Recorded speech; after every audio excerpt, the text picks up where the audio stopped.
buenos días, auditorio de AF Medios. Pues nos encontramos aquí en la cabina y estamos en entrevista con el doctor Miguel Ángel Olivas Aguirre, investigador por México de la Secretaría de Ciencia, Humanidades, Innovación y Tecnología, CECIT, profesor investigador de la Universidad de Colima, adscrito al Centro Universitario de Investigaciones Biomédicas, responsable del Laboratorio de Fisiopatología de Cáncer, y pues vamos a abordar lo relacionado al Día Mundial de la Lucha contra el Cáncer Infantil. Gracias por atender esta invitación. No, al contrario. Muchas gracias a ustedes por la invitación. Pues doctor Miguel Ángel, que nos diga, pues a grosso modo, qué es el cáncer y pues cómo afecta en los menores, en los niños. De acuerdo. Yo creo que con el concepto estamos mucha gente ya familiarizados. El cáncer literalmente es una enfermedad, ¿no? Una enfermedad que ataca al sistema. Hay diferentes tipos de cáncer. En el contexto del que estamos hablando hoy, estamos hablando o conmemorando la sensibilización y concientización particularmente del cáncer infantil. El día oficial es el 15 de febrero y cuando hablamos de cáncer infantil, pues son enfermedades que se desarrollan en los infantes. Particularmente hablamos o nos interesamos en la leucemia, porque es el cáncer, dentro de los tipos de cáncer infantil, es el más predominante en las infancias, seguido por algunos cánceres del sistema nervioso central y otros, ¿no? Pero la principal enfermedad son enfermedades hematológicas, es decir, de la sangre, en donde se altera las características de las células, particularmente esas crecen mucho de manera descontrolada y no hacen su función. Entonces es un gran problema porque obviamente, imagínate, si la sangre está afectada, pues todo lo que es sí, la oxigenación, nuestras defensas y etcétera se ven comprometidas. Entonces es un cáncer que suelen ser muy agresivos y con un pacientito que tiene unas características muy particulares. El pico de las leucemias, por ejemplo, está dentro de los 4 años, 5 años. Entonces es en la primera etapa de la vida y es muy difícil tratar estos pacientitos, ¿no? Ahorita que habla del tratamiento, ¿cuál sería el panorama actual del cáncer infantil aquí en el estado de Colima y cómo nos encontramos en estas cifras a nivel nacional y Okay. no sé si mundial? Sí, podríamos irnos quizás de lo macro a lo micro. En el panorama global se estima aproximadamente que 470,000, 500,000 nuevos casos cada año. Son cifras que van esto en infantes, ¿no? Son cifras que van en crecimiento, no se puede controlar. Entonces entender que, por ejemplo, el cáncer infantil no es una enfermedad que sea, por ejemplo, que se pueda prevenir en el sentido de decir, si hago esto no me va a pasar, ¿no? Todos estamos sujetos incluso como adultos a que nos pase. Los infantes en particular están más susceptibles para este tipo de enfermedades. ¿Por qué?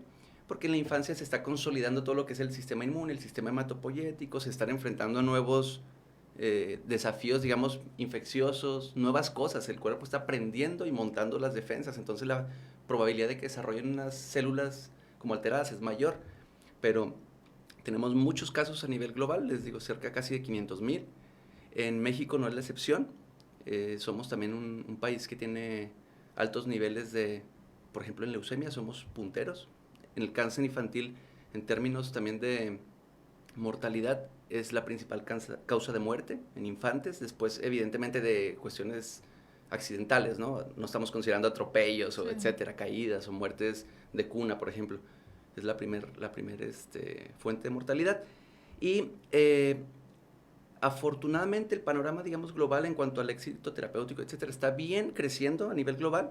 ¿Por qué? Porque están desarrollando cada vez terapias más efectivas, ahorita hablaremos de ellas, pero en general, países de altos niveles de ingreso, o los que antes se denominaban de desarrollados, tienen hasta un 80-85% de éxito terapéutico para un diagnóstico oportuno de cáncer.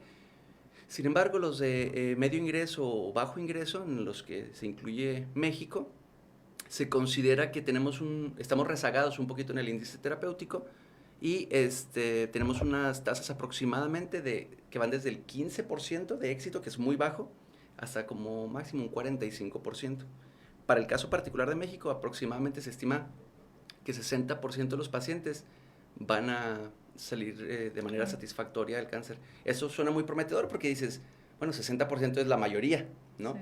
Pero realmente podemos jugar con las palabras y entender que 60%, si lo volteamos, es 2 de cada 5 personas van a fallecer. Y eso no es un adulto que le puedas explicar qué va a pasar, no son niños que no han ni siquiera vivido. Entonces es algo muy, muy sensible y que tenemos una oportunidad enorme para poder mejorar las terapias, ¿verdad? Y el éxito. Y ahorita hablabas pues de la sensibilización, de estar conscientes de que esto existe, y hablabas de esta cifra de 500,000 anual a nivel mundial. Así es. 500, para que dimensione la gente, pues Colima tiene alrededor de 750,000 habitantes. Es como si todo el estado, bueno, un poco más del estado de Colima anualmente estuviera padeciendo año con año esta enfermedad. Y más complejo, pues porque son, como dices, menores de edad. Desde su perspectiva, en laboratorio de fisiopatología del cáncer, ¿cuáles son los tipos? Bueno, ya nos decías, con mayores retos en la actualidad es la leucemia. Después de la leucemia, ¿qué otro sería? Ok, hay algunos tipos de cáncer, sobre todo nerviosos. O sea, enseguida la leucemia, vienen otros que son linfomas. Todos pertenecen al sistema hematopoyético. Ahorita, si quieres, te platico un poquito más a detalle para platicarle a la gente estos términos, ¿no? Y que entiendan cómo se desarrolla esta enfermedad. Pero en general son células de la sangre las que están afectadas. Unos como tumores que denominamos nosotros como líquidos, es decir, de sangre. No son tumoraciones o sólidos.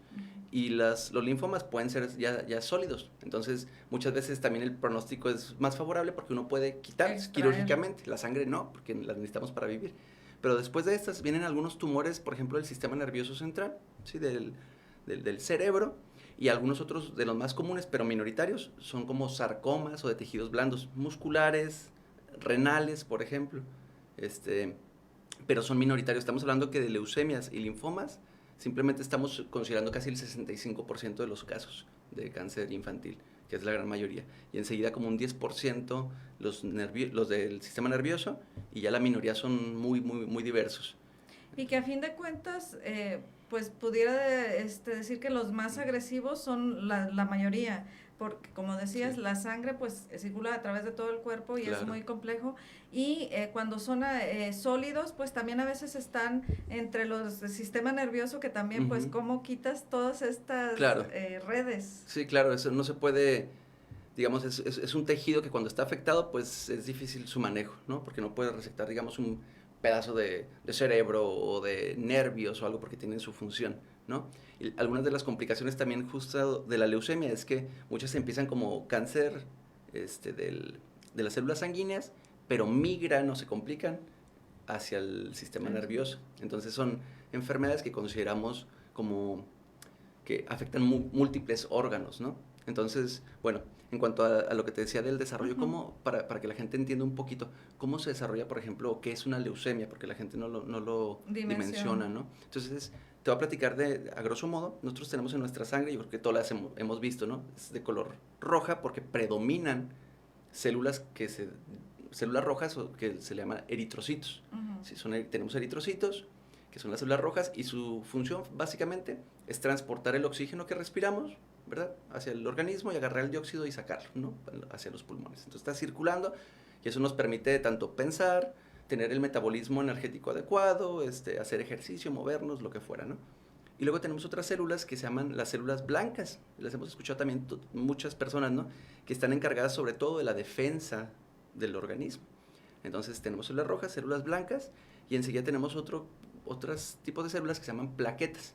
Entonces, las células rojas, el transporte de oxígeno; las células blancas, nuestras defensas; y las plaquetas lo que hacen es básicamente cuidar, por ejemplo, heridas, cicatrización, sangrados. O sea, están como curando todos esos, no solo heridas grandes, ¿verdad?, micro heridas o lo que fuera, ¿no?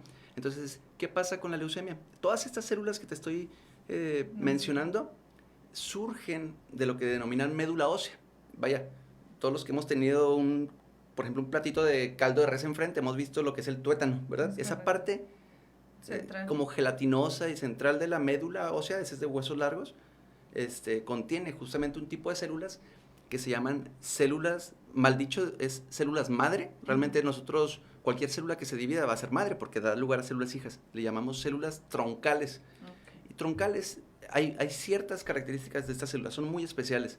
No andan circulando en el organismo, radican ahí en la médula ósea, y su función es diferenciarse primero a lo que le consideramos como progenitores, ¿sí? Y hay progenitores, es decir, como los que van a ser padres, de células mieloides, todas las que te mencionaba, y de células linfoides, los linfocitos, los que nos cuidan. Entonces, de estos progenitores, las células troncales se diferencian a progenitores y estos se diferencian a todos los tipos de células que tenemos, son muchas. Y cada una tiene su función específica. Bueno, durante todo este proceso de diferenciación y maduración, el organismo puede crear o puede salir alguna mutación o algún error, comete errores, pero el mismo organismo tiene formas de contenerlo. Entonces, cuando una célula, por ejemplo, maligna, empieza a crecer y se desarrolla un cáncer, no significa que las personas ni estamos defectuosas, ni... No, todo el tiempo, a ti, a mí, a todos, estamos cometiendo errores, pero el sistema tiene que ser capaz de sufragarlos. El problema es que de repente estos errores son muy marcados y, digamos, estas células tienen características que evaden nuestros sistemas de control. Y entonces una de las principales características es que estas células van a crecer mucho, empiezan a crecer descontroladamente, o sea, ganan a nivel, estas se llaman clonas o grupos. Entonces estas clonas se separan de las otras porque a diferencia de estas, crecen mucho más rápido. Entonces hace una batalla, digamos, de números, cuántos somos, ¿no? Y el problema es que como todas pues, quieren comer, quieren una casita donde vivir. Entonces, ¿qué pasa? Obedecen a las mismas señales que las células sanas. Entonces llegan a médula ósea, se sientan, comen, pero devastan todo, pues se comen todo. Es como un invitado que no chambea, pero quiere tener todos los privilegios. Entonces, ¿qué va a pasar? Que eventualmente ellos se van a sentar en la médula ósea sana y desplazan a todas las células que sí deberían de trabajar. Las benignas. Y exactamente, las buenas, ¿verdad? Entonces, ahí te decía que había células rojas. Sí. Entonces, si desplaza mis eritrocitos, que la función era justamente el transporte de oxígeno, etcétera, va a decrementar su número. ¿Qué va a pasar? Tú vas a entender la sintomatología de las personas, se van a ver pálidas. Si no hay oxígeno, van a tener problemas de concentración, van a tener mareos, se van a cansar con rapidez. Si no hay plaquetas, por ejemplo, ¿qué va a pasar? Que cualquier tipo de golpecito, tengo moretones en partes que no debería. Es normal que, por ejemplo, un niño genere un moretón porque pues, se mantienen jugando, ¿no? Por ejemplo, sí. Son vagos, ¿no? En las rodillas, en los codos, eso es normal. Pero si te llega un niño con un moretón aquí, o en la espalda, o en los brazos, en partes ese puede ser un síntoma. Y eso se explica por lo denominamos nosotros como fisiopatología. Como hay células que están reprimiendo la producción de células sanas, en este caso, por ejemplo, las plaquetas, pues se manifiestan estos signos, ¿no? Y el otro es, por ejemplo, infecciones recurrentes. ¿Por qué? Porque tengo una célula que también va a desplazar a los linfocitos que me deberían de cuidar, y entonces es un niño que se te enferma de manera recurrente. Entonces, toda la sintomatología relacionada al cáncer infantil, por ejemplo, en el caso de las leucemias, que son las más predominantes, pues están relacionadas a que alguien llega a la casita y devasta toda la producción de células sanas. Entonces, en el caso de cómo identificar ese tipo de enfermedades, pues estar atento con los niños. ¿Por qué? Porque los síntomas son muy comunes. Es decir, por ejemplo, imagínate que llegue un niño y trae moretones. ¿Qué niño no va a tener un moretón? Eso es muy normal. ¿Qué niño no se puede, por ejemplo, cansar si andan todo el día de arriba para abajo? Pero lo importante es estar atentos al seguimiento. Si es recurrente que se me está enfermando el niño, si es recurrente que trae moretones que no son como tan típicos, ¿verdad? Si trae, por ejemplo, sangrado de encías, de nariz, por ejemplo. Bueno, no significa que la gente se vaya a asustar y que con esto ya vaya a pensar, híjole, cáncer, ¿no? Porque somos muy dramáticos ahora con todo esto. No, el chiste es de que si está pasando cosas como esas y las observas, hay que acercarse al médico. Eso te iba a preguntar, bueno, ahorita con tanta alerta ya nos explicaste cómo funciona el cuerpo a grandes rasgos, sí.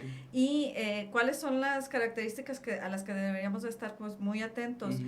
¿Qué médico tendría que tener esta capacidad como para decir, no se alarme, es normal, claro, es parte de la infancia, o ya prenda estas antenitas? Sí, de acuerdo. Fíjate, tu pregunta es muy, muy oportuna. ¿Por qué?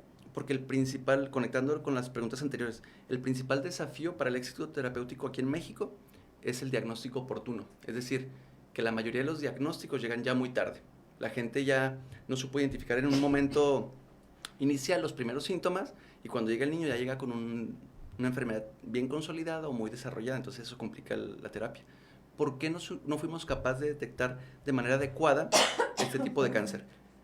Porque, te decía, los síntomas son muy comunes. Entonces, ¿qué debería o cuál es la diferencia con otros países? En países de primer mundo o de alto ingreso económico, desde las infancias hay una cultura de que el niño recurrentemente va a chequeos, se le hace un historial y se le está monitoreando. Entonces, hoy tuvo cefalea, ¿no? Y volvió a tener, y le dimos algo para la migraña, porque pensamos que es migraña y tal vez no era. Entonces, el hecho de tener un seguimiento, ayer tuvo náuseas y mañana tuvo vómitos y ya se está complicando, o sea, tienen conocimiento y tienen un expediente. Aquí en México ese es uno de los principales desafíos, que el sistema de salud se organiza a nivel jerárquico, primer nivel, segundo nivel y tercer nivel. Entonces, en primer nivel es a donde nos acercaríamos la gran mayoría de nosotros, que es decir, desde un médico familiar, exactamente, consultas rutinarias. Y desde ahí tenemos el error de que las personas no van a consulta o no vamos. Hasta que nos enfermamos. Hasta que nos enfermamos. Ese es el gran problema. ¿Por qué? Porque sabemos, es más, hasta psicológicamente es un pesar, híjole, tener que ir al médico, ¿verdad? Porque sabemos que desde una fila, desde sacar un número, perdí el día del trabajo, ¿cómo tengo que justificar? No existen condiciones tan que faciliten este proceso y que haya una cultura realmente de cuidado. Esa es una. Dos, es que incluso cuando el niño tuviera una aproximación, en este caso nuestras infancias, estuvieran de manera adecuada, acercándose y teniendo un chequeo constante, esto nos permitiría realmente poder identificar de manera temprana estos síntomas. Entonces, el primer paso para el diagnóstico adecuado es la sospecha de, y la sospecha, ¿cómo la vamos a generar? Con evidencia, ¿no? Este tipo de evidencia. Uno conoce, por ejemplo, los padres de familia que nos están escuchando, conocen a sus hijos. Entonces, para nosotros puede ser como algo incipiente, pero llega el padre de familia y te dice, ¿sabes qué?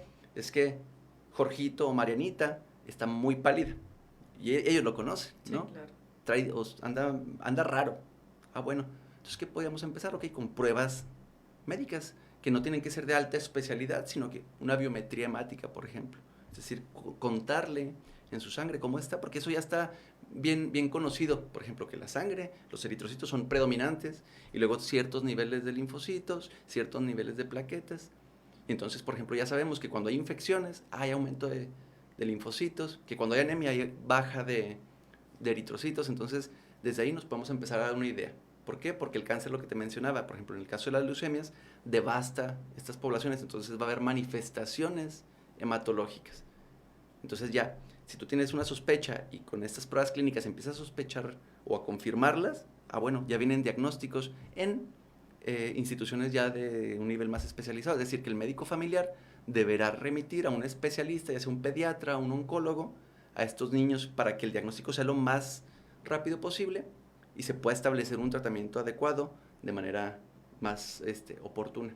Porque un problema es ese, muchas personas, en el mejor de los casos, aquí en México, de los primeros síntomas al diagnóstico, con nombre y apellido, ahorita platicamos de eso, tardan hasta 6 meses. Entonces, durante ese proceso, imagínate ya, de aquí a que les dan una cita, y el niño ya llega bien malito, ya no hay nada que hacer, ¿no? Entonces, ahí son como oportunidades para mejorar toda esta aventura, pues. En eso estaba pensando ahorita. Hablas de que hay que tener, pues, conciencia de esta enfermedad. ¿Qué tanto en los médicos hay esta conciencia y qué tanto, bueno, en los padres a lo mejor sí habrá quienes se alarman, como tú dices, a la primera síntoma, pero en los médicos puede ser las citas que nos dan, el entorno no ayuda, claro. El sistema no ayuda, pero cómo cambiar o buscar una segunda opinión, claro. O cómo por nuestra cuenta pues solicitar estos exámenes que decías, a lo mejor pues ya llegar con estas pruebas. Sí, exacto.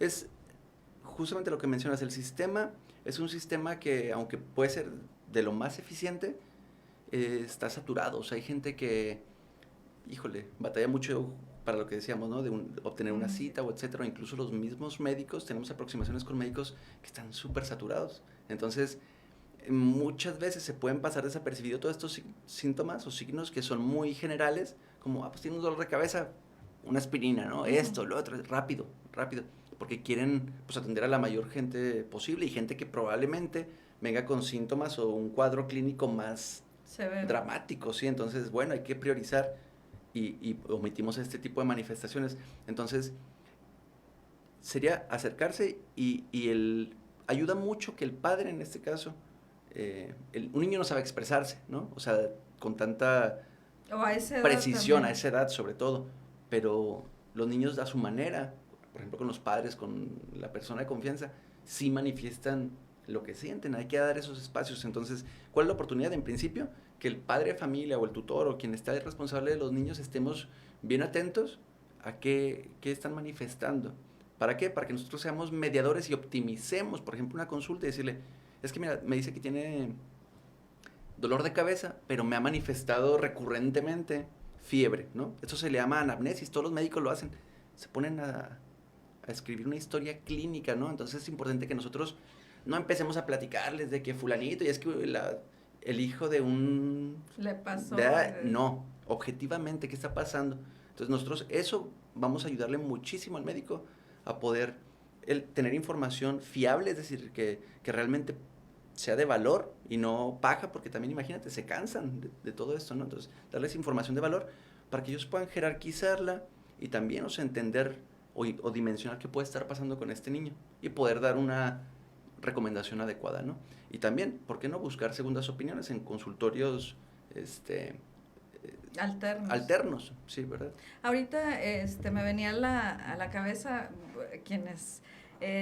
hay varias cosas. No estamos acostumbrados a ir con el médico y deberíamos de tener como un expediente personal. Claro. Y así como cuidamos los vehículos, que cada tanto kilometraje tenemos que llevarlo al servicio, que cada tanto necesita como también hacer como padres de familia o como personas una programación. Y ahorita que decías, para explicarle al médico, a lo mejor creemos que tenemos buena memoria, entonces claro. También tener como un cuadernillo e ir anotando todos los síntomas o todo lo que, fechas, el niño presentó tal síntoma en tal fecha, no sé, esto ayudaría. Totalmente. De hecho, es parte de la cultura. Yo creo que afortunadamente yo lo veo con amigos cercanos y amigas, ¿no?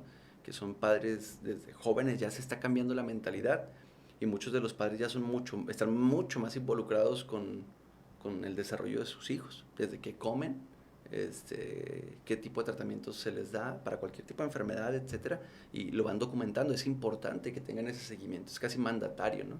Porque eso facilita muchas cosas. ¿Cómo ha evolucionado el entendimiento de la fisiopatología del cáncer a través de los últimos años y estas investigaciones llegan a Colima? Sí, claro, o sea, en Colima te hablo más o menos de cómo está el panorama. La investigación a nivel global en cuanto al cáncer está dirigida más que todo a entender lo que denominamos fisiopatología. Ahorita te platico de eso, que es justamente la línea de investigación del laboratorio del cual soy responsable. La fisiopatología básicamente estudia como el funcionamiento, en este caso, de una célula anormal. Entonces, ¿qué está modificado como para que esta célula detone en un evento que es patológico, que es una enfermedad tal cual? Entonces, entender el funcionamiento. Y esto es algo muy complicado. ¿Por qué? Porque tenemos algunas enfermedades, por ejemplo, no sé, la presión, la obesidad, que son enfermedades que, no sé, o el tabaquismo, cuyo agente etiológico, es decir, la razón se conoce, ¿no?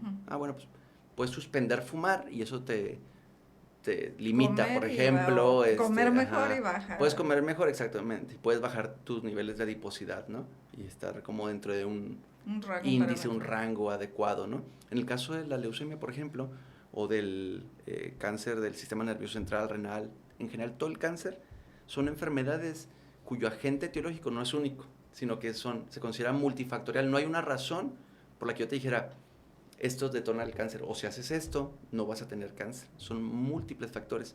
Entonces, el principal, y que ha sido un avance realmente de la medicina y la fisiología, es entender a nivel molecular. ¿Qué significa moléculas?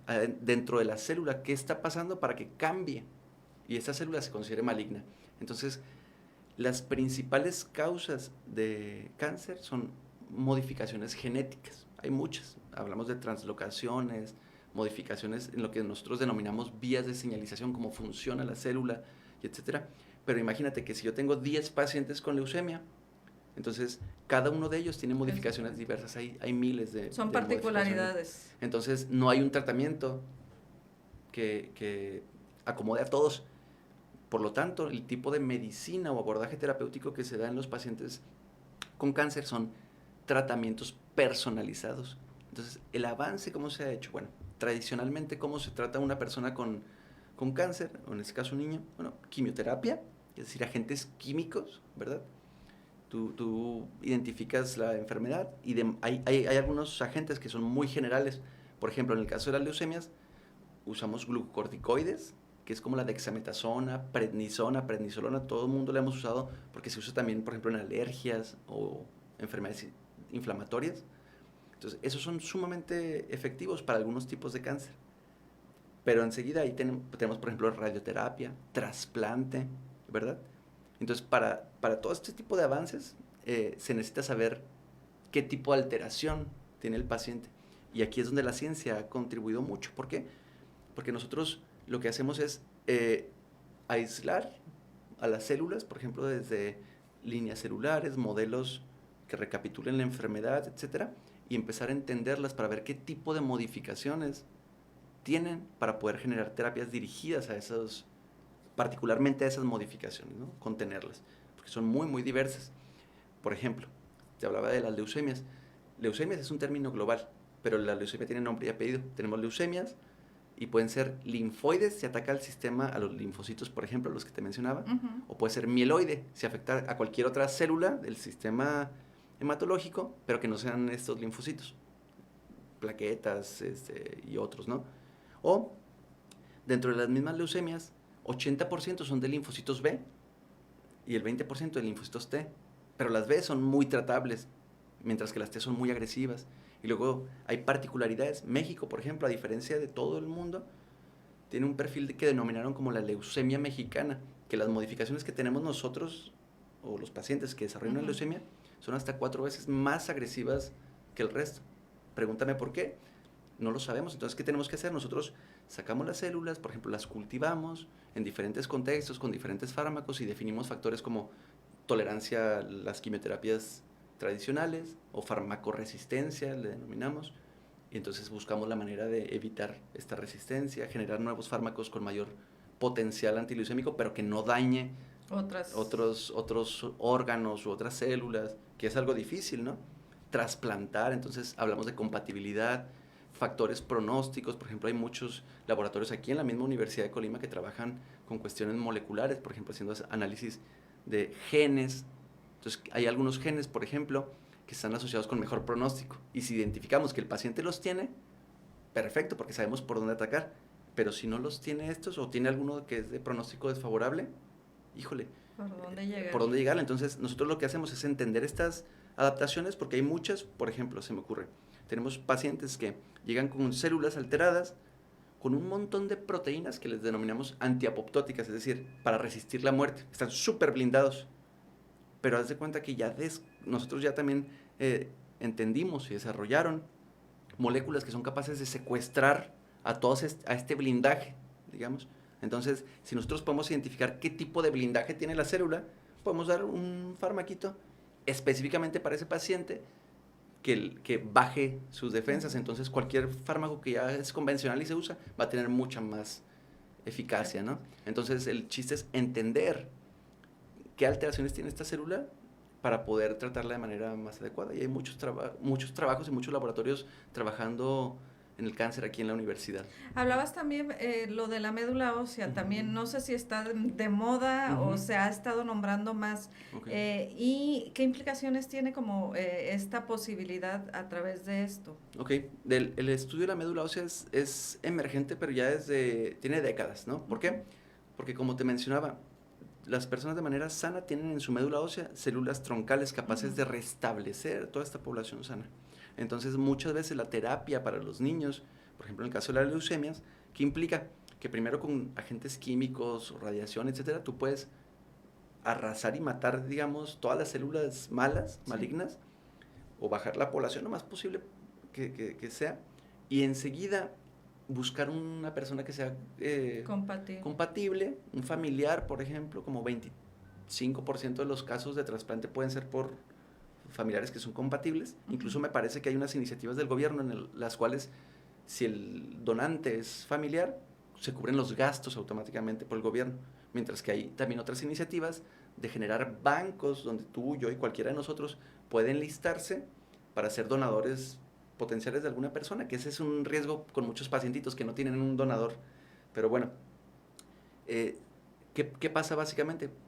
Agarran a las personas, se les hace una punción, no es tan dramática, antes se pensaba que tenía que hacerse cirugía y abrir y entrar a la espalda, no, ahorita ya desde una punción en cadera o desde sangre periférica, te hacen como si te sacaran la sangre, tal cual, toman tus células troncales o células madre y se les van a administrar a los pacientitos, ¿para qué? Para que se les restablezca toda su población de células sanas. Estas empiezan a trabajar y vuelven a producir eritrocitos y vuelven a producir linfocitos, y entonces sus defensas suben, sus plaquetas suben y mejoran estos pacientes, ¿no? El problema o el desafío es de que también no hay una cultura, mucha gente ni siquiera sabe que puede ser un donador voluntario, o les da miedo, o sí, participar, o hay hasta religiones, por ejemplo, que Sí, no puedes no mezclar. puedes. Entonces eso ya implica, si te fijas, cuestiones no solo médicas, sino sociales y culturales que dificultan eso. Y ahorita mencionabas, para un donador no hay ningún riesgo en cuanto a esta donación Ninguno, porque nosotros tenemos, o sea, nuestras mismas células, por ejemplo, troncales, tienen la capacidad de autorrenovarse. Entonces, para nosotros no existe ningún riesgo porque básicamente, ¿qué hacen?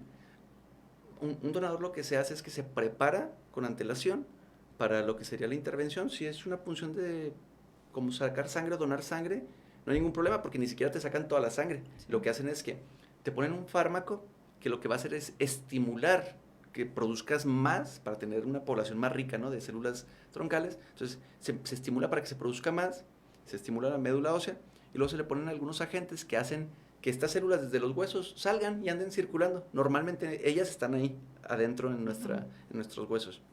Con estos agentes lo que hace es que es una señal de decirle, hey, vénganse a la sangre. Entonces uno por una vena o lo que sea, pues entra, le hacen una punción, separan tus células troncales y todas tus células normales ya te las vuelven a inocular. Entonces lo peor que puede pasar es pues un moretón porque o hematoma, ¿verdad? Te sacaron sangre, que te sientas medio cansadón del proceso o algo, pero te vas a tu casa normal. Incluso está en la punción a nivel, por ejemplo, de cadera, etcétera. Son intervenciones ambulantes. Entonces ahí más que todo es la cuestión del estigma. Hay mucha gente que tiene miedo, que piensa que es difícil, ¿no? Es sencillo. Entonces uno puede buscar, ahorita se meten ahí en su casita a internet y pone cómo ser donante, por ejemplo, voluntario de médula ósea, cómo enlistarse a estos bancos, que es parte de lo que realmente sí genera un cambio. Hay algunas instituciones o iniciativas globales, como se llama una Be the Change, sé el cambio o algo así, y hay otras nacionales tal cual, donde se están haciendo este esfuerzo por ayudar a los niños, ¿no?, con cáncer. Y puede ser desde siendo promotores de estos trasplantes, como también ayudando económicamente o para investigación también. Otros desafíos, por ejemplo, que hemos enfrentado en la ciencia es que muchas veces no podemos estudiar estas células de los pacientes o al cáncer, no lo podemos estudiar. ¿Por qué? Porque no existe un modelo. No podemos experimentar evidentemente con personas, pero sí con sus células. Entonces muchas veces la gente lo menos que quieren es que le saquen una biopsia o estresen más al paciente, ¿no? Quieren que salga la enfermedad y son pacientes pues obviamente muy sensibles. Entonces nosotros no podemos entender estas enfermedades porque la accesibilidad a modelos de estudios es un poco complicada. Muy difícil. Algo dificilito, y luego hay otras complicaciones, ¿no? Por ejemplo, tenemos un trabajo muy interesante ahorita en desarrollo en la universidad que pretende algo todavía más ambicioso, que por ejemplo el cáncer siempre lo hemos entendido como te lo decía, ¿no?, como una célula que está alterada y que pues se comporta de manera inadecuada, ¿no? No cumple su función y prolifera mucho, como un vago básicamente, ¿no?, que anda por el organismo depredando, devastando todo, ¿no? Es básicamente eso. Entonces tú cuando lo puedes estudiar, tú lo ves y defines cómo come, cómo prolifera, cómo crece, cómo migra, a qué estímulos responde, a qué no. Pero cuando ya no sé, por ejemplo, los sometes a un organismo, la célula no se comporta igual, ya en el contexto. Aprenden, sí, responden. Tú les pones, por ejemplo, un fármaco y aprenden a sacarlo también y a responder. Entonces, es mucho más complejo. Entonces, ¿qué significa esto? Que las células, por ejemplo, son como individuos. Tú y yo en nuestra casa nos comportamos de una manera, aquí nos comportamos de otra y con nuestros amigos de otra. Entonces, el contexto influye. Y en el caso del cáncer, no se puede, por ejemplo, estudiar el cáncer de manera aislada, porque las células están libres de un montón de influencias que nosotros denominamos microambientales, es decir, en un microambiente que se desarrollan. Entonces, ahorita lo que estamos buscando y que es parte de las novedades que la universidad está a nivel global aportando es el estudio del cáncer en el contexto microambiental y en contextos muy particulares. Por ejemplo, nosotros estudiamos a las leucemias en el contexto de la médula ósea o una complicación aquí en México, que la mayoría de las personas, incluso los infantes, son obesos. Entonces, el cáncer en el contexto de obesidad. Desarrollamos modelos que recapitulen la obesidad y enseguida entender el cáncer en con estas interacciones. ¿Por qué? Porque hemos visto, por ejemplo, que los pacientitos con obesidad necesitan mayores dosis de fármacos. ¿Por qué? Porque toda la grasa los absorbe y limita que lleguen a las células malas, ¿verdad? Se protegen, o sea, hacen como una casita protectora. O, por ejemplo, todas las células de grasa le dan al cáncer toda la energía que necesitan para crecer. Entonces, en ese contexto, el tratamiento ya no se vuelve estrictamente contra la célula cancerígena, sino tiene que haber intervenciones. Por ejemplo, aquí trabajamos o hemos colaborado con la doctora Edith León, que es nutrióloga, y ella, por ejemplo, tiene intervenciones nutricionales con el paciente oncológico. O sea, tiene que ser un tratamiento muy integral. Y también deberíamos de integrar, por ejemplo, un psicólogo en el tratamiento, porque son enfermedades que no solo son físicas, sino emocionales. Es una carga, imagínate, para la familia, para el núcleo, tratar ese tipo de enfermedades. Entonces, muchas veces te decimos, no tenemos esta cultura de ver una enfermedad tan compleja desde todos los ámbitos, ¿verdad? Muy complicado. Ay, no, hay para rato. ¿Qué tan cerca se está de contar con terapias personalizadas para pacientes pediátricos que reduzcan pues estas secuelas a largo plazo de los tratamientos convencionales? En otros países se está promoviendo mucho, son terapias que ya están al alcance realmente, o en teoría ya están al alcance de todos. El hecho de poder, por ejemplo, identificar un cáncer, nosotros le llamamos definir el fenotipo, es decir, ponerle nombre y apellido, es cáncer, o que es, no sé, un glioblastoma, o es con tales características moleculares, ok. Una vez que las conocemos, se puede hacer incluso terapia de precisión o terapia celular, que ese es ahorita el mayor logro que tiene la ciencia, el hecho de diseñar células y modificarlas genéticamente para que respondan particularmente al tipo de células que tengo yo alteradas. Eso es muy, muy prometedor y ya en la mayoría de los países de alto ingreso está trabajándose. Aquí también, y hay grupos sobre todo centralizados a nivel de México, que están trabajando con esto, pero son terapias que suelen ser caras. Entonces, realmente, cuando hablamos de tratar de eficientar o mejorar la terapia, yo creo que podemos empezar. Lo más sencillo es lo que te decía, el diagnóstico oportuno. Eso, porque los tratamientos ya son por sí solos muy eficientes. El problema es que pierden eficiencia cuando la enfermedad está muy avanzada. Entonces, diagnosticar de manera muy oportuna, eso nos ayuda mucho. Y enseguida, pues sí, se están haciendo muchos esfuerzos para algunos cánceres que son más agresivos, vamos hacia allá, pero las complicaciones más que todo son económicas, porque son algo caros. ¿Cuál sería como el mensaje más urgente para la comunidad científica que debe transmitir pues a las autoridades? Porque luego vemos que todos estos grupos están como muy dispersos en la sociedad, las instituciones, los médicos, los científicos. Sí, bueno, digamos, al gobierno es el hecho de que siga creciendo el apoyo, ¿no? El esfuerzo que se está haciendo. O sea, se ha venido gestando un interés auténtico en este tipo de patologías. Por ejemplo, a nivel global hay esfuerzos, a nivel nacional también. Desde, por ejemplo, hace dos gobiernos federales se estableció lo que antes se denominaban programas nacionales estratégicos. Es decir, donde el gobierno identificó dentro de nuestros problemas de salud cuáles eran los más emergentes. Y entre ellos se incluye, como te decía, la obesidad y el otro es el cáncer. Y en particular hizo una línea de investigación, un programa nacional para intervenir con leucemias, porque es un problema muy, muy grande. Hablábamos hace rato del problema nacional que representa.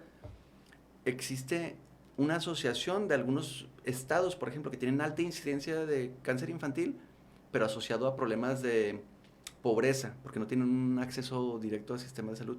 Colima es uno de los punteros, pero aquí el problema no es de acceso.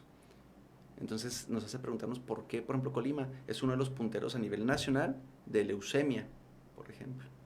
Y la gente todavía no tiene una respuesta clara, porque tenemos el centro de cancerología, tenemos muchos hospitales que atienden este tipo de afecciones, ¿verdad? Entonces, donde estamos fallando es en que las personas ni siquiera llegan a consulta. Es el problema. ¿De qué sirve tener instalaciones si los niños llegan ya muy avanzados o se mandan a otros lugares?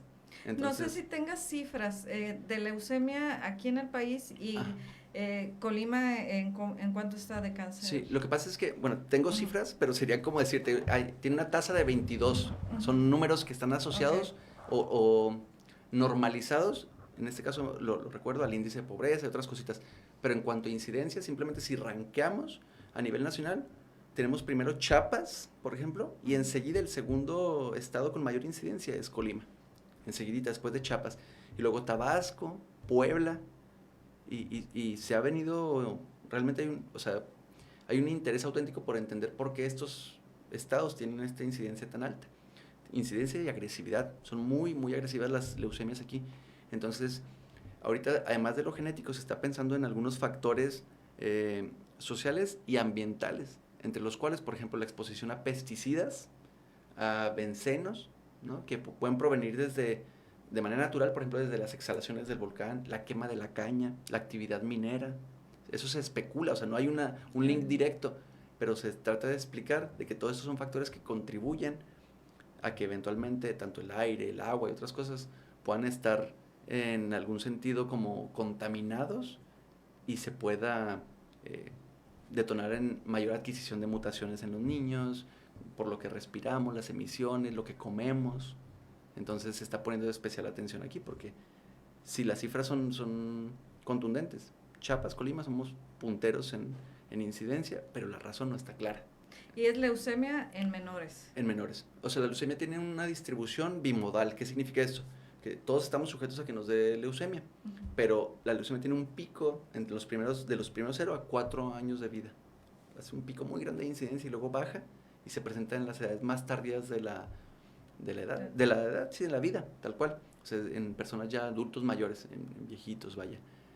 Pero esto está explicado también porque ya nuestro sistema, en este caso hematopoyético y todo, empieza a fallar ya con la edad. Imagínate cuántas mutaciones se van acumulando a lo largo de la vida, ¿no?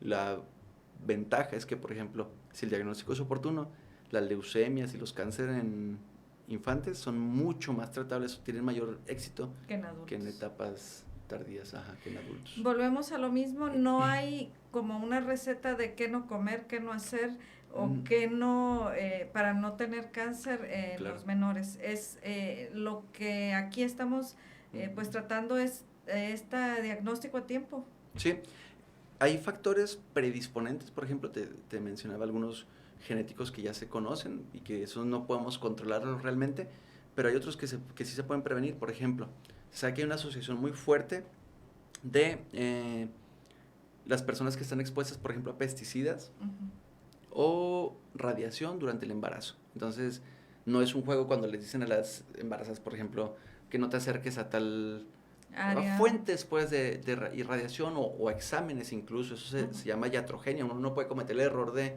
en ciertas etapas gestacionales, por ejemplo, hacerle unos rayos X o eso no. Ya es el médico y el profesional lo sabe, pero muchas veces por omisión, incluso el paciente puede voluntariamente, no sé, ir a sacarse un estudio o algo. Eso no se debería hacer, ¿no? Entonces, el exponerse a la radiación, fuentes de radiación, a pesticidas o plaguicidas, algunos agentes que se consumen también pueden, o infecciones también durante el embarazo, parece que están relacionadas con una mayor predisposición, no es la causa, pero predispone a. También las personas con trisomía, el 21, el síndrome de Down, son más susceptibles a desarrollar leucemia. ¿Por qué? Porque la trisomía finalmente es la adquisición de un cromosoma extra, ¿verdad? Entonces, fíjate que particularmente muchos de los genes que regulan la hematopoiesis que te mencionaba yo, el proceso de diferenciación desde células troncales para que produzcan todos los componentes de la sangre, muchos de estos sistemas de regulación están en ese cromosoma. Entonces, cuando se desregula, cuando estos pacientitos con trisomía presentan esta condición. Entonces, por ejemplo, si ya saben que, ahora ya lo pueden diagnosticar, que desde el embarazo, ¿verdad? Que vienen con estas condiciones, hay que estar atentos, porque dentro de las teorías del desarrollo del cáncer, hay diversas teorías. Una de ellas es el hecho de tener la predisposición genética, pero en la infancia y en la vida vienen eventos secundarios que van a detonar ya que se desarrolla el cáncer. Y entre ellos sí puedo yo intervenir, por ejemplo, nutricionalmente. Obviamente ya no comer, por ejemplo, todo lo que es comidas ultraprocesadas, pues no, tender nuevamente a lo natural, al balance, ni siquiera algo restrictivo, simplemente un balance. ¿Por qué? Esto también lo estudiamos nosotros, a las células cancerosas les encanta, por ejemplo, los carbohidratos. Entonces, un pacientito con la glucosa, por ejemplo, ¿no? Entonces, si nosotros desarrollamos un cáncer, por ejemplo, pero estuviera deprivado de glucosa, no crece tan rápido como una persona que estuviera consumiendo altas cantidades de glucosa. Tiene una dependencia a esto. Uh-huh. Y que a fin de cuentas yo creo que pues en cuestión de salud tener todos estos hábitos sanos de nutrición también ayudaría, ¿no? Claro. Nada más en esto. En ese sentido, por ejemplo, desde la investigación tratamos de entender el cáncer y la enfermedad, pero también hacemos actividades nosotros desde la universidad, el voluntariado, la Asociación Colimense de Universitarias, estamos trabajando en conjunto y, por ejemplo, nosotros nos acercamos y trabajamos en las comunidades a través de los centros de desarrollo comunitario, los EDECOS, por ejemplo, trabajamos en las primarias. Entonces nos acercamos y ahí, ¿qué hacemos? No les hablamos de toda la complejidad de esta, porque hablamos con los niños. Hay mucha gente que incluso resiste a la idea de que se le hable, por ejemplo, de cáncer a un niño. ¿Por qué? ¿Por qué no? Si todos estamos sujetos a eso, entonces lo que sí pretendemos es acercarnos y trabajar con ellos hablando desde la concientización, pero de una manera sensible. Entonces, te sorprendería saber qué tan informados están los niños realmente de esto. Porque hay niños que ya escucharon el término, porque lo vieron en una serie, porque le dio a su perrito, porque lo vivieron porque le dio a su abuela, y entienden perfectamente la enfermedad. La ventaja es que el niño no tiene filtros ni tanto miedo, ¿eh? Entonces las lecciones nos las llevamos nosotros porque nos enseñan a abordar con valentía. Es lo que les tratamos de dar, herramientas para que desde pequeños, por ejemplo, les decimos hábitos saludables, ¿no? Eso sí, es como un superpoder.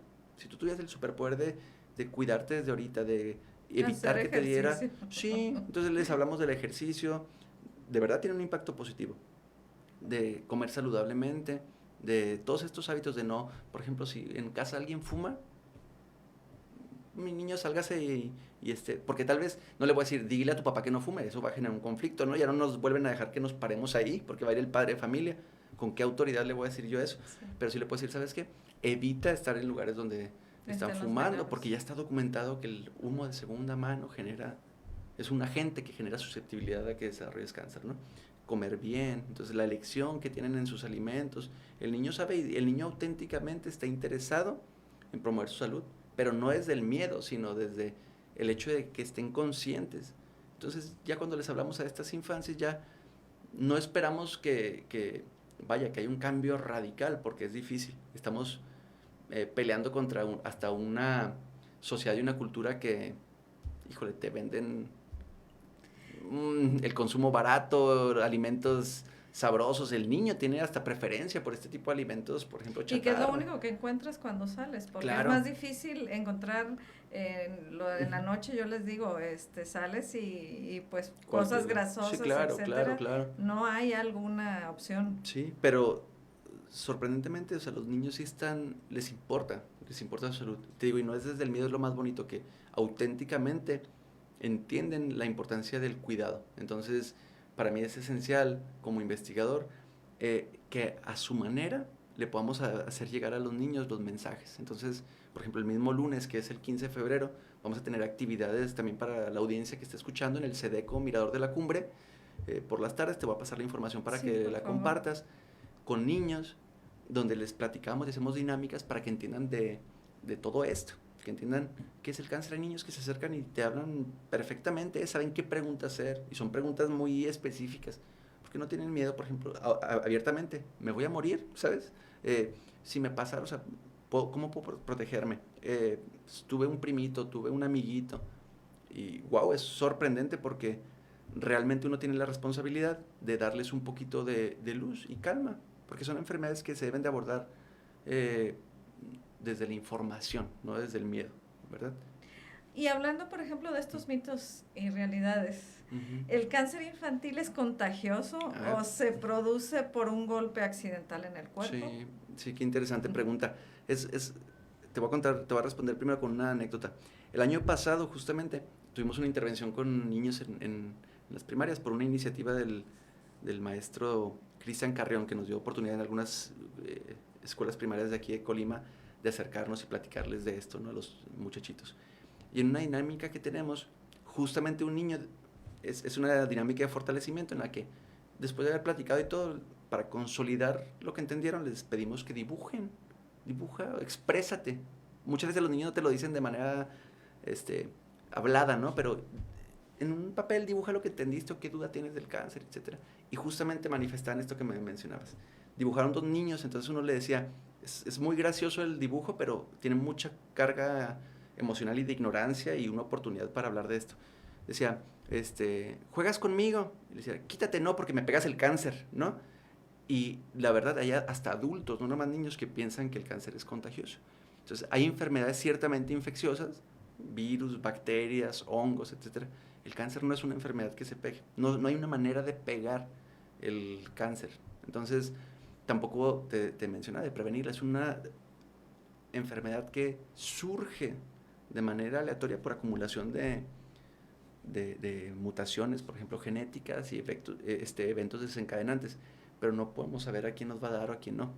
Podemos disminuir la probabilidad con todos estos hábitos que te digo, pero no se va a contagiar de manera que yo toque a una persona con cáncer y se me vaya a pegar. Y mucha gente así lo cree. Entonces, también el hecho de trabajar desde la ignorancia, desestigmatización, dando realmente conocimiento, es una forma también de ayudar, porque de por sí la persona con cáncer ya está pasando por un evento que es muy difícil a nivel psicológico. Como y para cansado, que se le estigmatice. como para que además exactamente tengan que pasar por eso, ¿no? Que la misma sociedad o le tenga lastimita o algo. No.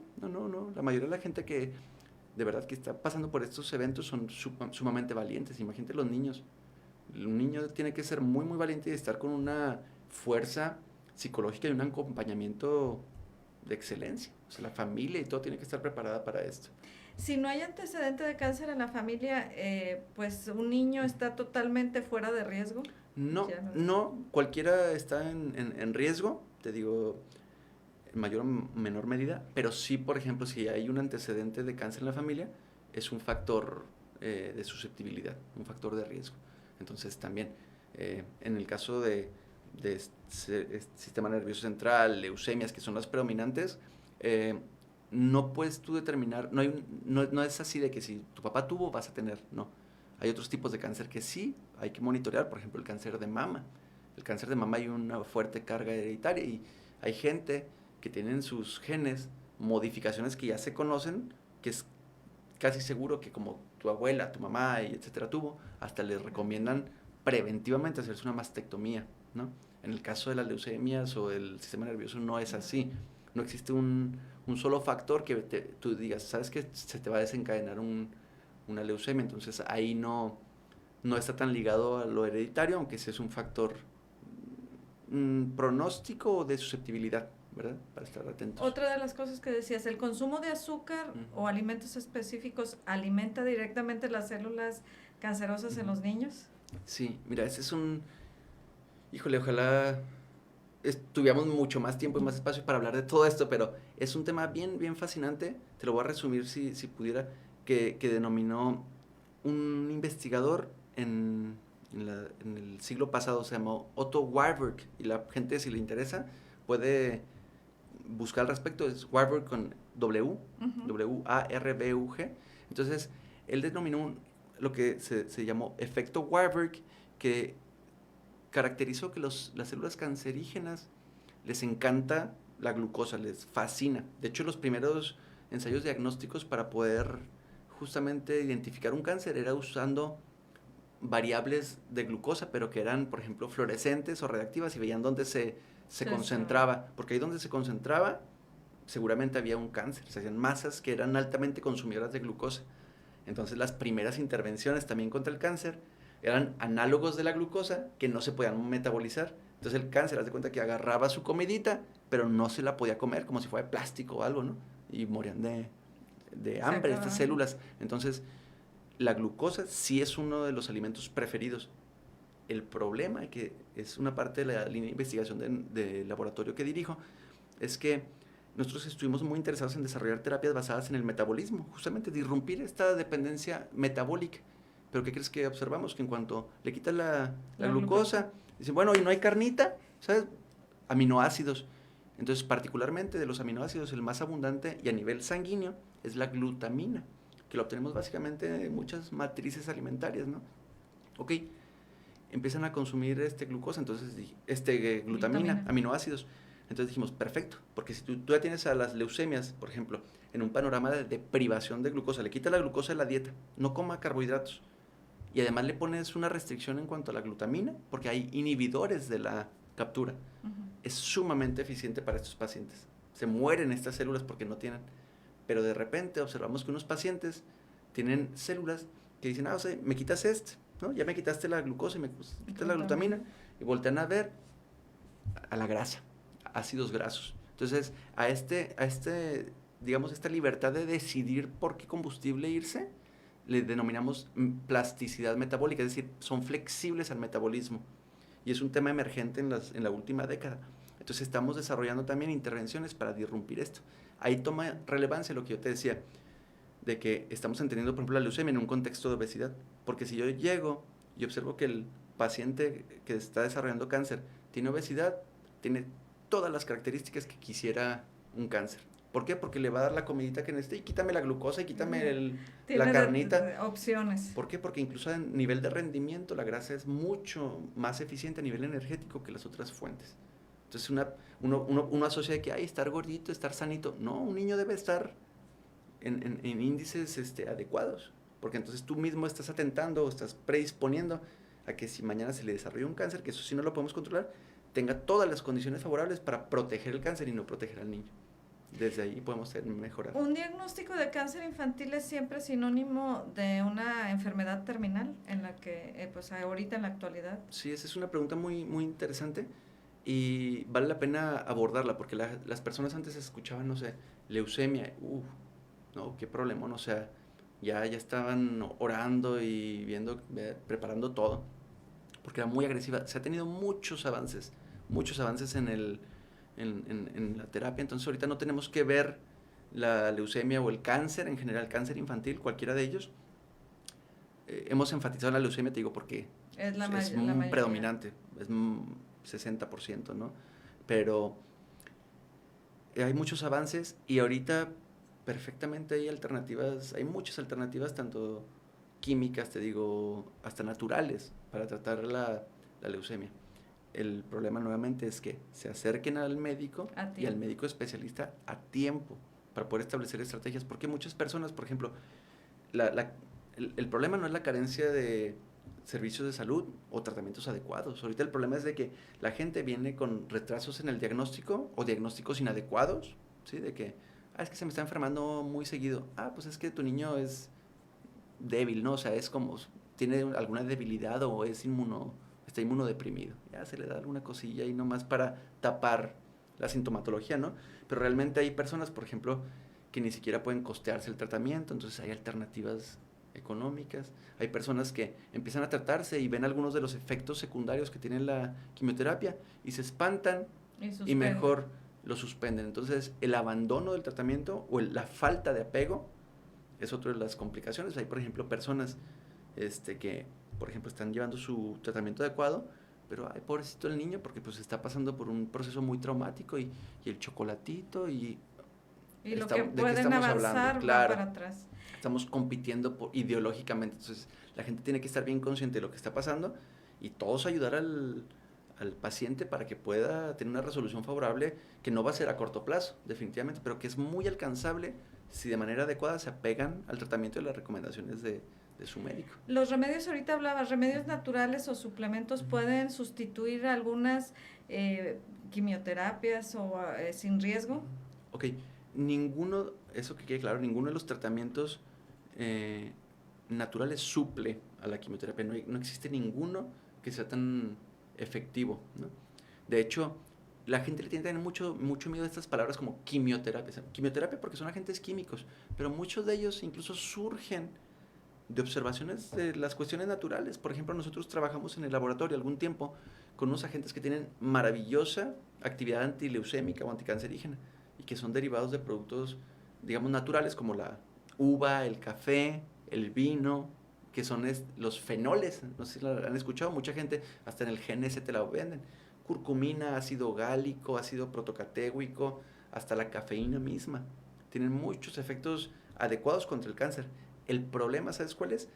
Que las concentraciones que se necesitan para tener estos efectos antileucémicos las conseguirías comiéndote 3 kilos de uvas, por ejemplo, 4 kilos de mango. Eso es inalcanzable. Entonces, por eso las industrias farmacéuticas y químicas lo que hacen es concentrar o hacer compuestos, sintetizarlos, basados en la estructura de estos compuestos naturales, pero que tengan mayor potencia. Entonces, se optimizan algunos fármacos. Entonces, ¿qué significa? Que yo desde la dieta, ¿esto no puede ayudar? Sí, hay la curcumina, la quercetina, algunos compuestos que pueden ayudar a eficientar el tratamiento, incluso trabajar en conjunto con la terapia que estoy teniendo, pero ninguna de estas lo va a suplir. Entonces, evidentemente, yo te decía, voy a ser el primer promotor de que junto con la quimioterapia haya una excelente intervención, por ejemplo, natural desde los alimentos, comiendo compuestos. Con psicólogo, nutriólogo, claro. Y otras más disciplinas. Claro. Sí, porque hay compuestos, los nutriólogos los estudian, que se llaman bioactivos, es decir, compuestos que están en nuestra dieta y que no nutren, es decir, que no tienen calorías o no tienen tal cual un aporte nutricional, pero que tienen actividad sobre nuestro sistema, se llaman bioactivos. Y muchos de ellos pueden ser actividad, por ejemplo, antioxidante, y que le pega al cáncer, o que genera apoptosis de las células cancerígenas, o retarde su crecimiento. Entonces, claro que es deseable, pero ninguno de ellos va a suplir la terapia anticancerígena, que ya de por sí son estructuras y moléculas diseñadas específicamente para las necesidades que tienes, para atacar vulnerabilidades de esa célula cancerígena, ¿verdad?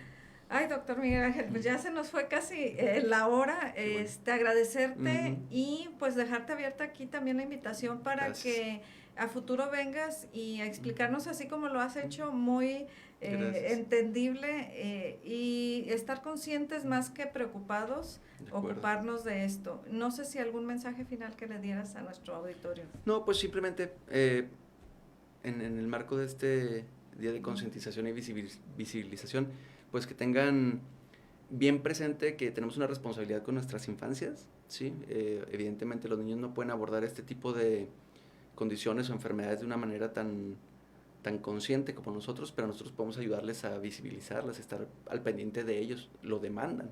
Entonces, a todos los padres de familia y adultos que estén atentos con sus niños, hacerles caso, ¿verdad? Escucharlos, estar atentos con ellos y que no tengan miedo, tanto los niños como adultos no tengan miedo a abordar este tipo de enfermedades, porque se presentan y pues hay que ser valientes. Hay mucha gente profesional, científicos, médicos, especializados que seguramente los van a acompañar para que no estén solos en estos procesos, ¿no? Entonces, a abordarlos con valentía y nada más. Pues a nuestro auditorio agradecer que nos hayan seguido casi en esta hora de charla. Si ahorita se les fue porque tenían otras cosas que hacer, la verdad es que está muy interesante todo lo que nos platica el doctor Miguel Ángel. Muy interesante seguir algunos tips que nos da y pues que si no les es útil la información a ustedes, pues que la compartan para que llegue a más gente y que a quien sí la necesita, pues la utilice. De acuerdo. Y también, acotar, se me olvidaba, a través de las columnas de opinión también tenemos una intervención con aquí AF Medios, o también están el contacto, les dejo ahí mi correo, es molivas@ucol.mx, para que aquí por ejemplo, en el mismo video nos pueden platicar de qué temas en particular no les quedaron, por ejemplo, claros, o qué les gustaría saber más. Y yo trato desde esta columna de opinión, por ejemplo, de platicarles de una manera más amable o no tan técnica, pues, esas dudas que tienen, para yo leerlos también y poder regalarles un poquito de el conocimiento que se nos ha dado de una manera muy, muy accesible. Y aprovechar que no, bueno, a ustedes no les cuesta, es gratis, todo pues conocimiento que a lo largo de tus estudios has tenido, y pues aprovecharlo. Claro. Pues muchas gracias, que tengan muy buen día, muchas gracias. Gracias.